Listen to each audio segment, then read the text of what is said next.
ये कहानी शुरू होती है 1952 में। जिस व्यक्ति का जन्म होता है उस व्यक्ति का नाम व्लादिमीर पुतिन, जो कि काफ़ी नॉर्मल फैमिली से बिलोंग करने वाला उस व्यक्ति का नाम व्लादिमीर पुतिन। और वो उनके पिता जो सोवियत संघ की नेवी में सर्व किया करते थे। व्लादिमीर पुतिन का स्टडी एवरेज पॉइंट माना जाता था पहले ही, मतलब एवरेज स्टूडेंट थे वो। फिर वो धीरे धीरे अपना लाइफ स्टाइल जीना स्टार्ट करते हैं। धीरे धीरे वो एक समय आता है 1995 में जो रसिया के केजीबी खुफिया एजेंसी, जिसमें व्लादिमीर पुतिन सीक्रेट ऑफिसर के तौर पे उन्हें बनाया गया था और वो सीक्रेट ऑफिसर के तौर पे उन्होंने काम किया। और फिर वो धीरे धीरे केजीबी में ये सिखाया जाता है कि किसी भी खुफिया एजेंसी के बारे में जानना, उसके हर एक प्रक्रिया को जानना। खुफिया एजेंसी जो केजीबी में बताया जाता है, रसिया का ये सबसे बड़ा एक खुफिया एजेंसी है। फिर एक समय आता है 1989 में जो जर्मनी रसिया के खिलाफ होने लगता है, जिस समय जर्मनी के बीच से एक बर्लिन का दीवार चला दिया गया था, जो काफी समय के बाद बर्लिन वॉल को तोड़ दिया गया जर्मनी के बीच से। और वो जो आधा जर्मनी के बीच से जो टूटा, वॉल टूटा, तो वो आधा जर्मनी का वो अमेरिका की तरफ धीरे धीरे होने लगा था।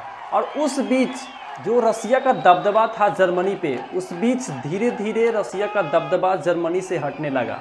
और ऐसे ही बहुत बार दबदबा रसिया ने जर्मनी पे बनाया था, लेकिन धीरे धीरे वो दबदबा जब अमेरिका की तरफ जर्मनी बढ़ने लगा तो उस समय रसिया का दबदबा घटने लगा था। कि पहले रूस का दबदबा जर्मनी पे पूरा हुआ करता था। पहले रूस सोवियत संघ हुआ करता था, जिसमें यूएसएसआर, जिसमें 15 देश हुआ करता था। और फिर एक समय आया 1991 में जो 15 देश उस यूएसएसआर से टूटने लगा था और वो टूट के पूरा बिखर गया। और उसी बीच 1991 में रूस के राष्ट्रपति बोरिस एल्सिन बने थे। इसके बारे में कहा जाता है कि काफ़ी ज़्यादा बोरिस एल्सिन नशा किया करते थे और ड्रिंक किया करते थे, जिससे लोगों को काफ़ी ज़्यादा पसंद नहीं था। और वो धीरे धीरे वो अपना इमेज भी बोरिस एल्सिन ने खोना स्टार्ट कर दिया। और लोगों ने बहुत बार वहाँ प्रोटेस्ट भी किया इसको लेकर के। और फिर 1991 में ही व्लादिमीर पुतिन की एंट्री होती है, जिस समय वो लेफ्टिनेंट कर्नल होते हैं। रूस के सबसे बड़ा शहर मॉस्को, जो रूस की राजधानी कहा जाता है मॉस्को।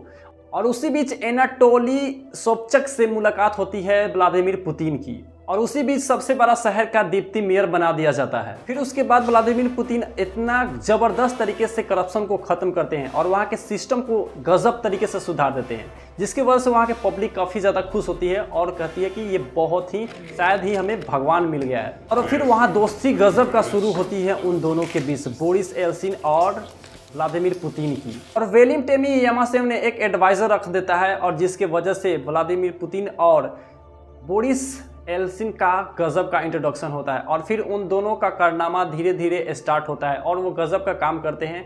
और फिर लोग जहाँ जाते हैं बोरिस एल्सिन और व्लादिमीर पुतिन को साथ ही लेकर के जाते हैं। और धीरे धीरे ऐसे क्या होता है कि बोरिस ने हर जगह व्लादिमीर पुतिन की एंट्री करवाते हैं और पहचान करवाते हैं, और जिससे धीरे धीरे व्लादिमीर पुतिन की बहुत पहचान हो जाती है और काफ़ी लोग जानना स्टार्ट कर देता है। और फिर एक समय आता है 1999 में जो व्लादिमीर पुतिन को वहाँ का रसिया का प्रधानमंत्री बना दिया जाता है, प्राइम मिनिस्टर बना दिया जाता है। वहाँ एक रसिया में एक नियम है जो सबसे ज़्यादा प्रेसिडेंट को पावर होता है, प्राइम मिनिस्टर को पावर नहीं रहता है। और जिस समय 1999 में वहाँ प्राइम मिनिस्टर वो बने थे, उसी समय यहाँ भारत में कारगिल का युद्ध चल रहा था। कहानी तो अब शुरू होती है कि व्लादिमीर पुतिन को वहाँ का प्रेसिडेंट बनना था। और जो प्रेसिडेंट बनना था, और धीरे धीरे व्लादिमीर पुतिन ने एक षड्यंत्र रचना स्टार्ट कर दिया था। षड्यंत्र रचना स्टार्ट इसलिए किया था क्योंकि रसिया का प्राइम मिनिस्टर नहीं बल्कि प्रेसिडेंट बनना था। उस बीच में रसिया से बहुत सारे कंट्री टूट चुकी थी, जिसमें से एक चेचन्या एक जगह है, रूस का ही एक चेचन्या एक जगह है, जो कि रूस से भी वो भी टूटना चाहता था।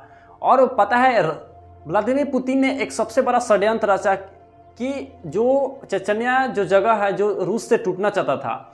और पता है क्या किया, प्रधानमंत्री बनने के बाद व्लादिमीर पुतिन ने एक षड्यंत्र रचने के बाद बमबारी करवाना स्टार्ट रसिया में ही करवा दिया। और ये नाम रख दिया कि चेचन्या बमबारी कर रहा है रसिया पे, जिसकी वजह से बोरिस एल्सिन के नज़र में ये साबित हो गया कि शायद चेचन्या ही बमबार कर रहा है रसिया पे। बोरिस एल्सिन ने सबसे ज़्यादा मगन रहा करता था पीने में ही और मस्ती करने में ही। और उस समय क्या किया, व्लादिमीर पुतिन को पूरा के पूरा पावर दे दिया, एक प्रेसिडेंट का पावर दे दिया। और क्या किया, जो चेचन्या जगह था वो टूटना चाहता था रसिया से, और उसी षड्यंत्र के बीच में जो षड्यंत्र रचा गया था व्लादिमीर पुतिन के द्वारा, उस चेचन्या को इतना गजब का धोया, इतने बमबारी किया उसको कि चेचन्या साफे ध्वस्त हो गया। कि उस बमबारी के समय सबसे ज़्यादा रसिया ने मीन्स व्लादिमीर पुतिन ने 80,000 लोगों को मार गिराया था। जो कि मॉस्को में बमबारी सीरियल बम ब्लास्ट हो रहा था, उस समय पुतिन ने 80,000 लोगों को, चेचन्या के लोगों को वहां के मार गिराया। फिर उसी बीच सबको लगा कि शायद व्लादिमीर पुतिन एक बहुत ही गजब के अच्छे इंसान है और वो देश के लिए कुछ भी कर सकते हैं, देश को बचाने के लिए कुछ भी कर सकते हैं। एक अच्छा लीडर बन करके उन्होंने बताया था, जिसकी वजह से लोग वहाँ के पब्लिक में काफ़ी ज़्यादा विश्वास बन गया था। विश्वास बनने के बाद हुआ क्या कि फिर उसी बीच 2000 आ गया और 2000 से 2004 के बीच में चुनाव लड़ा गया, जिससे प्रेसिडेंट का चुनाव व्लादिमीर पुतिन जीत करके एक सत्ता में अपना शपथ लिया। और ये एक सबसे बड़ा नियम कहा जाता है रूस के संविधान में, जो कि वहाँ के 2 बार से ज़्यादा प्रेसिडेंट नहीं बन सकता है। 2000 से लेकर 2004 तक तो बन गए, फिर 2004 से लेकर के 2008 तक प्रेसिडेंट बन गए व्लादिमीर पुतिन। और फिर उसके बाद पता है दोस्तों क्या किया, और दिमाग लगाने के बाद पता है वो व्लादिमीर पुतिन खुद एक अपने ही चमचा को, मतलब खुद ही अपने ही एक सर्कल के आदमी को एक क्या करते हैं प्रेसिडेंट बनवा देता है, और उस व्यक्ति को क्या करता है प्रेसिडेंट बनवा देता है और खुद प्राइम मिनिस्टर बन जाता है। और उस पता है प्रेसिडेंट बनने के बाद उस व्यक्ति का कोई पावर नहीं रहता है, ऐसा वो संविधान में कर देता है। व्लादिमीर पुतिन एक ऐसा संविधान में संशोधन कर दिया जिससे प्रेसिडेंट का पावर प्राइम मिनिस्टर के पास आ गया, और जिसके बावजूद वो प्रेसिडेंट ना रह करके खुद प्राइम मिनिस्टर रहते हुए भी पूरे पावर को अपने कब्जे में कर लिया, और जिससे प्रेसिडेंट होते हुए पूरे कार्यकाल को संभालते रहा। और कहने के लिए प्रेसिडेंट तो दूसरा था, लेकिन प्राइम मिनिस्टर ये और पावर भी व्लादिमीर पुतिन के पास था। और फिर 2012 में राष्ट्रपति की चुनाव होती है और फिर व्लादिमीर पुतिन जीत जाते हैं, और फिर जीतने के बाद वो पूरे के पूरे पावर अपने पास रख लेता है। वहाँ प्रेसिडेंट का चुनाव होता है, जो फिर अगेन वो प्रेसिडेंट बन जाते हैं, और बनने के बाद फिर वो 2016 से 2020 में 20 तक वो प्रेसिडेंट रहते हैं, जो पावर पूरे के पूरे पावर प्रेसिडेंट के पास ही होता है। और फिर 2020 में ऐसा षड्यंत्र रचने के बाद पूरा ऐसा संविधान में संशोधन कर देते हैं कि ऐसा मेंशन कर दिया जाता है कि 2036 तक व्लादिमीर पुतिन ही प्रेसिडेंट रहेगा और कोई नहीं बन सकता है। आप सोच के देखो दोस्तों, ऐसे इंसान जो एक डिक्टेटर के रूप में किसी कंट्री में पूरे के पूरे हर अगर 24-25 साल वहाँ की कार्यकाल को संभाल रहा है, तो सीधी सी बात है वहाँ काफ़ी ज़्यादा लोगों को एक डर सा हुआ। व्लादिमीर पुतिन काफ़ी खतरनाक व्यक्ति है, जो रसिया में 24 साल से राज कर रहा है। इस व्यक्ति का नाम ही व्लादिमीर पुतिन, और इतने नाम खतरनाक और नाम के साथ साथ काम भी खतरनाक। तो आप सोच के देखो दोस्तों, अगर किसी भी कंट्री में इतने दिन तक कोई सत्ता में बना रहे तो सीधी सी बात है वहाँ कुछ न कुछ चेंजिंग होंगे और लोगों में डर बना रहेगा और बनेगा ही बनेगा। रसिया में काफ़ी ज़्यादा लोग उससे पंगा नहीं लेते हैं, कोई भी कंट्री जल्दी पंगा नहीं लेना चाहता है। यूक्रेन का भी वही हाल हुआ, अगर यूक्रेन ने पंगा नहीं लिया हुआ था तो शायद यूक्रेन का ये हाल नहीं होता। यूक्रेन में भी काफ़ी ज़्यादा तबाही मचाई रसिया ने, और शायद रसिया आज की डेट में इतनी पावरफुल कंट्री है जो कोई पंगा नहीं लेना चाहता है रसिया से। और व्लादिमीर पुतिन शायद 2036 तक, अब पता नहीं अब जब तक रहे वो शायद हो सकता है कि अपने सत्ता में बना ही रहे, एक समझ जाओ तो डिक्टेटर के रूप में ही। और दोस्तों अभी कुछ दिनों का ही बात है, फिर व्लादिमीर पुतिन रसिया में प्रेसिडेंट के रूप में फिर से शपथ लिया है उन्होंने।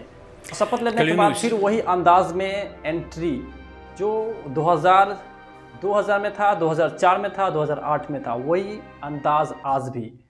इस बीच में न जाने कितने सारे देश के प्रेसिडेंट और प्राइम मिनिस्टर चेंज हो गए, लेकिन रसिया के प्रेसिडेंट आज भी व्लादिमीर पुतिन है। उम्मीद करता हूं दोस्तों आपको ये वीडियो पसंद आया होगा। फिर मिलते हैं अगले ऐसे इंफॉर्मेटिव वीडियो के साथ, तब तक के लिए जय हिंद दोस्तों।